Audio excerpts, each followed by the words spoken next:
Hey guys, and welcome to another video from the Parrott Bros. Today we're going to be doing a video about track day prep. Now I thought this is a great idea because, well, I've got a track day on Monday, so tomorrow, if you're watching this. And I've been going through my list of things I check, things I've got to do, and I thought why not share it with you, because I'm sure quite a good chunk of you at some point are going to want to do some track time. So stick around and we'll get straight into it.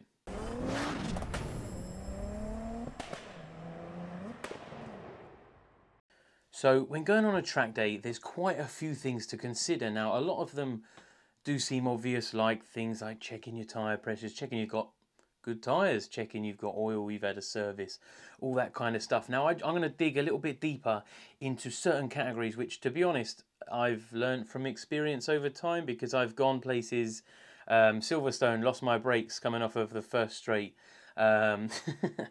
overheating and all that kind of good stuff, tyre fade, loads of stuff. I'm not saying by any means that I am an expert, but I have done quite a few track days and had quite a few problems, so therefore allowing me to pass on my knowledge to you. So let's get stuck into it. I'll go through the categories. I've made a little list here on my phone just so I don't forget any, so if I'm looking across here, you know why. First one, so front and rear tow eyes. Now on a TT, this is quite an interesting one. So on the front, it's the grille on the left-hand side. So if you're looking at the front of the car, across the roof and onto the back, it's the left-hand side. You have to pull the little grille out. So you literally just put your fingers into the honeycomb, pull it away, and in there you'll find a hole to put a tow eye. Now, the normal TT tow eye is only about 5 inches long, so only protrudes past the bumper about sort of an inch or two, which to a lot can be quite a bit, including myself. But no, honestly, no jokes aside, you can buy, I'll put a part number up for it, this little beauty here. Now this is off an A8.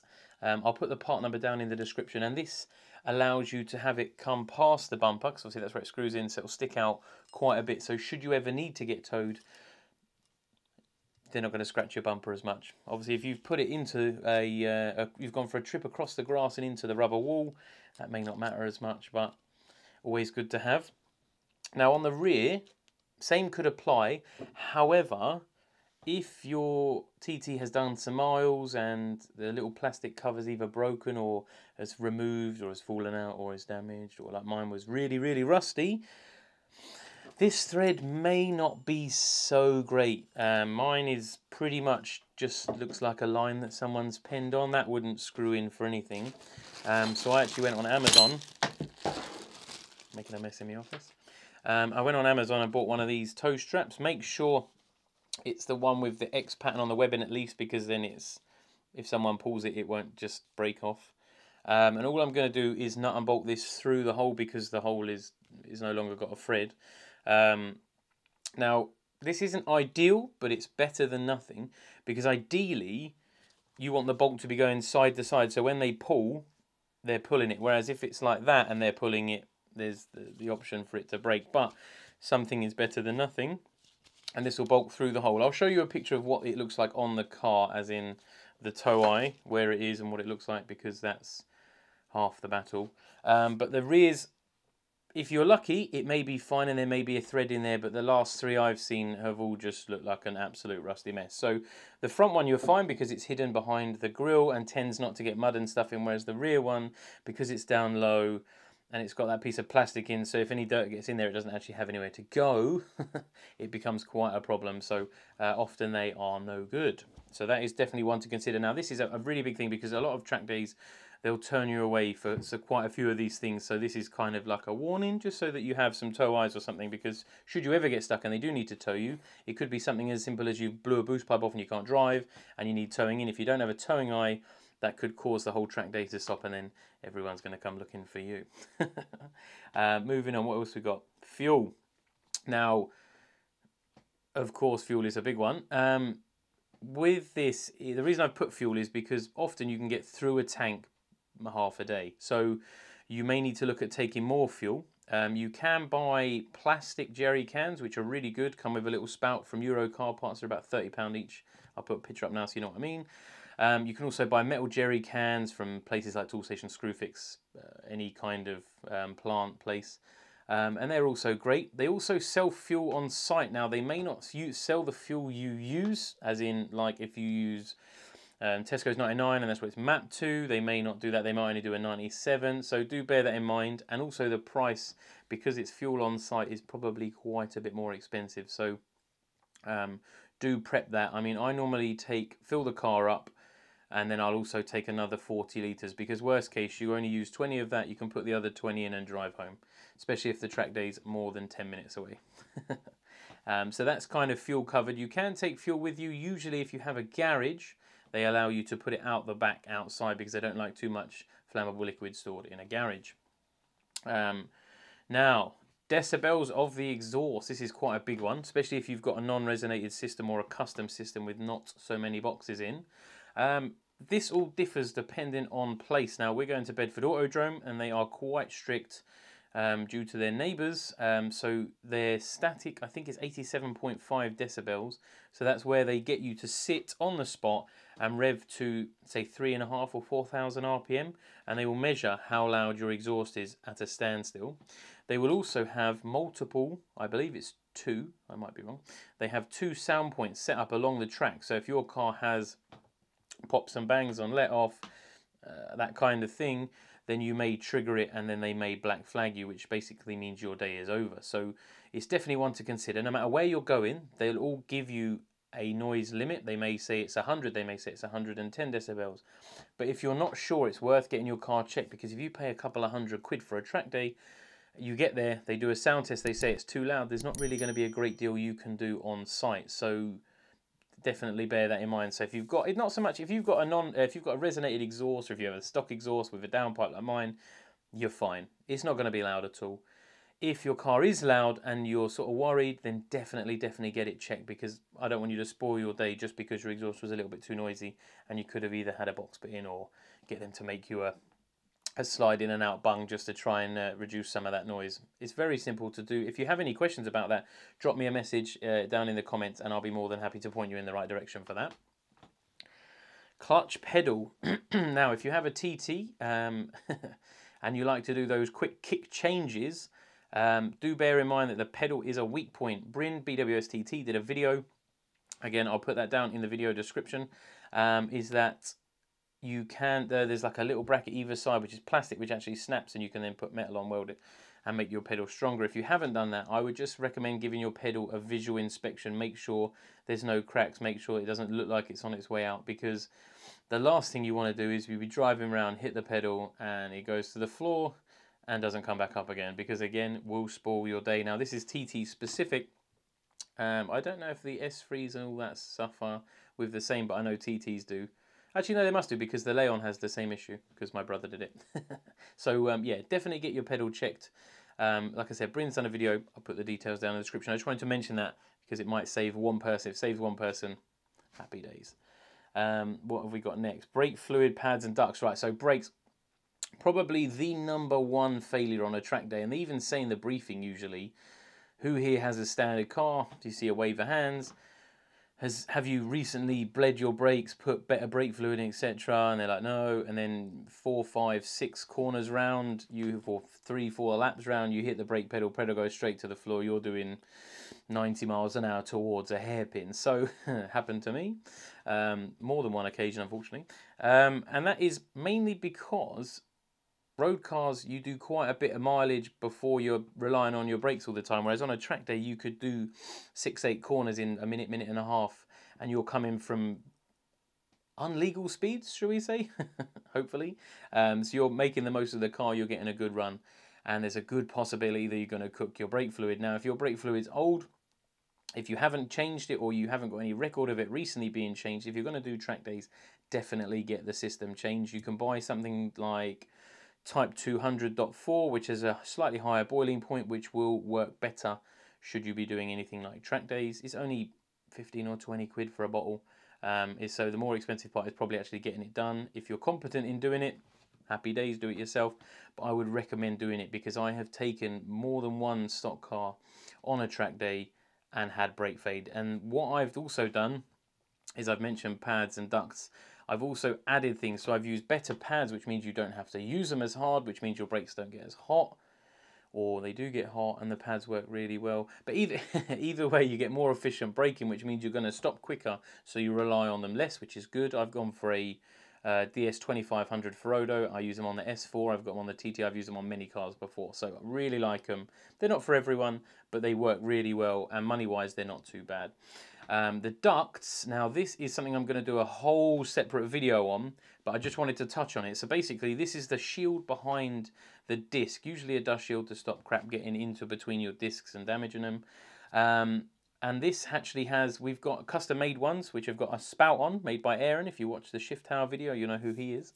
So they've got spouts on the back, 2.5 inch I believe, and we run a pipe onto the back of there, and it goes then up onto the strut, out through the wheel arch, and then into the front bumper where it sits behind the grille, allowing cold air coming in through the shield and then onto the center bell of the disc. So it actually puts the cold air into the center of the disc, which then forces it up through the veins, giving you cooling. Now, your brakes do get really hot. If you've watched touring cars or anything like that, you'll see some of the Civic lads, they have glowing orange discs, and they're only doing 20 laps, 20 minutes.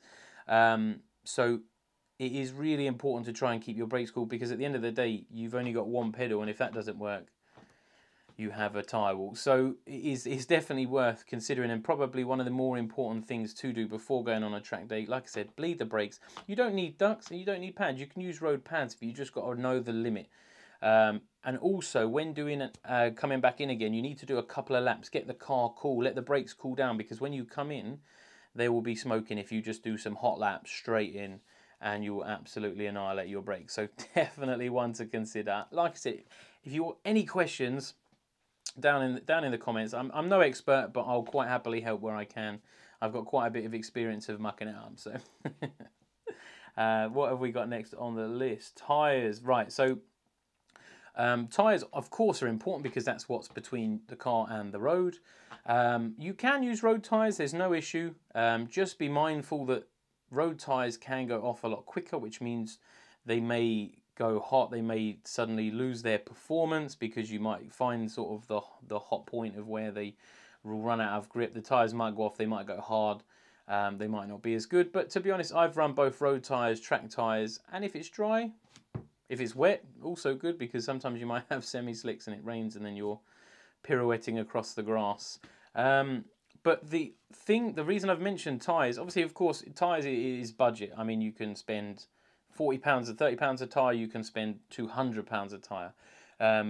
I would recommend buying a reasonably decent tyre, because it will make your day that much better, but it is not 100% important. The main thing that's important is to take a tyre pump and a tyre gauge with you, because if you go out, you set your tyres to say 30, 32, that's probably most common for road tyres. You go out, you do some hot laps, you're out 20 minutes, you come back in, you check your tyre pressures, they'll be at 40, 45, and of course the higher the pressure, the less tyre you're going to be running on. So that's kind of normal, you're sort of 30, 35s, and then as it gets hotter, the tyre inflates, which means you're suddenly only using 25% of the tyre. So if you do that all day, you'll come back in and your tyres will be bald in the middle. So the reason you take a tyre pressure gauge is go out, do some laps, get them hot, come back in, check them. You can let them down a bit, get them back to the 30, but just remember, obviously, when they cool down and you go home, because you're probably going to be driving your car home like I will, hopefully, is that your tyres may be lower than they should be. So take a pump just so you can pump them up.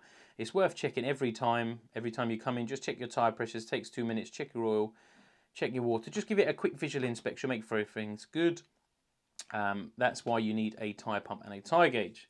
What have we got next? Fans and after-run pump. Now this again is TT specific. A lot of TTs suffer with low speed and high speed fans. I would just recommend doing a little check if you're not sure. Video in one of the corners here of fans and overheating and all kinds of great stuff. Really helpful video. It's just make sure your fans work, low speed and high speed, and that your after run pump works, because if you're going out, you're going to be doing 20 minutes, you're going to be so focused on chasing that car in front that's a little bit quicker, that you want to show that you have bigger kahunas than they do. You're going to forget to look down at the gauge and see that it's 120 because your fans aren't working, because you didn't check them, or one fan works but because you're hammering and it's a hot day, it's not quite enough. And then you're going to do a few laps, you're going to come in, your car's still going to be roasting hot, and your after run pump may not work because they're a bit of a pain in the butt. and then there's no water circulating to cool down your turbo, and then that causes more issues. So again, just something to look at. I mean, the video is fully self-explanatory about the fans, but just check that they work. That's all it is, and the after-run pump works. Basically, every time you start your car, go for a drive, turn it off, your after-run pump should run for 10 minutes just to circulate water to cool your turbo, only for the 225s. On the smaller stuff, the lower horsepower stuff, the 180s and stuff, they don't have the after-run pump, so don't worry about that. But again, really important to make sure your fans work. What else have we got? Tools to take. How big's your boot? No. Tools, I would recommend just taking a good selection of tools. There's always someone there that has everything. That'll be us lot. We turn up with everything we could possibly need and more, because the idea is you take everything you could possibly think of and hopefully never need any of it, rather than taking nothing and need something stupid. Tools-wise, I would always recommend taking some tape and some cable ties, because you would be surprised what decides to make a break for freedom. Also, obviously, take a torque wrench, take a jack of some description and some axle stands if you're going to be sort of taking your wheels on and off, if you're going to be looking at your disc pads, all that kind of good stuff. And just a little torque set, a socket set, some screwdrivers, just your basic tools for general working, because you never know, you might need to take some trim off just to check something, pop a boost pipe back on, but it might not be the easiest thing to get to. But tools wise, the better prepared you are. If you don't need it, if you get a garage, there's always somewhere to put it so it's not going to get wet. It is just handy to have. Moving on to boost pipes, just give your car a visual inspection. This is obviously goes without saying. You're going on a track day, it's worth getting your car checked out. But if you're happy to do it yourself, just check all your boost pipes are on properly. Just check that your Jubilee clips are tight. Just give them a little tug, make sure the pipes are on there properly. Check all your fluids. Don't forget your power steering, and also make sure that it's green. The amount of people that have pink power steering fluid, it's not the right one. It needs to be green, and if it's not, get it checked, because that can damage your power steering system. But yeah, just check your boost pipes, because they do have sort of a tendency to slip off if they've been touched in the past, especially if you've got a front mount cooler and all that kind of good stuff, or some tricky pipes. People may have changed them in the past, so just give it a visual inspection. What else have we got on here? Spare wheel. Seems reasonably obvious. I try and take a full-size spare, because if you're hammering around for the day and then suddenly you have a little bit of a whoopsie moment and you pop the tyre off, or you get some damage, because let's be honest, it can happen. You could damage the wheel. You go across the curbs a bit hard and you hit something. There's always that possibility. So always try and take a full-size spare, especially if you're driving there and driving home. TT wheels are easy enough to pick up. Doesn't have to be the same one. It looks nice. I don't have the same one. I have a Cooper R wheel for mine, but beggars can't be choosers. But it's always just worth having, because if you're doing that day, or if you get a puncture, or if there's a damaged tyre, or one of your tyres is just a bit maybe not made as well as the rest, and it could ruin your day. You don't want to be going around track on they probably won't let you go around on a little space saver. So it's just a little hint. I've always done it. I've had to use it once in the past. It just saves hassle. What else have we got here? Novice sticker. Now, you're going to go on track, and I mean, you could have been driving 10, 20, 30 years in your sort of driving career. But don't be afraid to have a novice sticker. Novice sticker is the black and yellow X. Stick it on the back of the bumper, and that just let people know that you give you a wide berth. I used it for quite a bit, and people just sort of give you a bit more space. Because at the end of the day, you want to go and have fun. Doesn't mean you're going to always use the racing line and you're going to get it wrong. It's part of the job, and to be honest, going across the grass sometimes is quite fun, albeit a bit scary. But it gets your heart racing, and it's what you're there to do. The last thing you want to do is obviously take someone out in a £100,000 car and then them come to try and find you afterwards. Not done it. Touch wood. But yeah, don't be afraid to stick the sticker on your back, just so people know who you are and what you're about. And you'll make a lot of friends. Everyone is usually really friendly on track days. You make a lot of friends because people come up to you, oh, lovely car, I used to have one of these, or that's quick, you're doing well, or if you need any help or you're happy to help anyone else. It's a great sort of place for meeting real car enthusiasts. And also normally get to get taken out in some really cool cars. I've been around in some Porsches and McLarens, and yeah, you see your life flash before you. But what else have we got? Last couple of bits. So this is equipment for you. Now, helmets wise, you can take whatever you want. I have an open helmet, mainly because otherwise if I have a closed helmet I'll be sitting like this, and that's no good to anyone. You got to let the beard out. But you know, I like an open face helmet. Take sunglasses because you never know, we might get really lucky and get a little bit of sun. If your open face helmet has its own visor inside, it's always nice. But open face, closed face helmets in your car, if it's not convertible from memory, if it's a convertible, I think you might have to wear a full face. But in a normal car, you can wear an open face. But always take sunglasses because for some reason on a track day, the sunlight always seems to come in dead low and get you just below your visor. So it's always handy to have. But yeah, open face helmet is just for comfort, especially if you don't have aircon, because you're only allowed to have your windows open a crack. So just saves you getting as sweaty. Plus, if you've got a big beard, no one wants that. Gloves. I bought a set. I haven't got a minute. I bought a set of gloves off just for motocross, little slip-on Alpine style ones with a suede palm, and that's just for a bit of grip because, as you can imagine, you'll be throwing the steering around all over the place. You're having a great time, and you get, you know what I mean. You could get sweaty hands, or your steering wheel could be a bit slippy. Just for a bit of better grip, make you feel a bit. Oh yeah, race car, yeah. And I mean, they're like 10, 15 quid. You can buy whatever you want, but I would definitely recommend taking some gloves. It's always nice just to have that extra bit of grip, a bit like go-karting, really. It's just a nice little touch. I've always found I'm better with them than without them. And no, they're not white, although I'm probably going to have a filthy steering wheel after all that track time. But yeah, I just wanted to share my things. That's all I could think of from just off the top of my head. I'm sure there's loads of other stuff, and I'll be doing a video next week on how the track day went. So be sure to check that out. And if you've got anything else, please add it down in the description. I'll be down in the comments. I'll be more than happy to share that information with everyone because, let's be honest, we're all in it together, all in to have fun, and hopefully maybe in the future we can all do some track days together. I hope you've enjoyed this video, and we'll look forward to seeing you on the next one. Bye for now.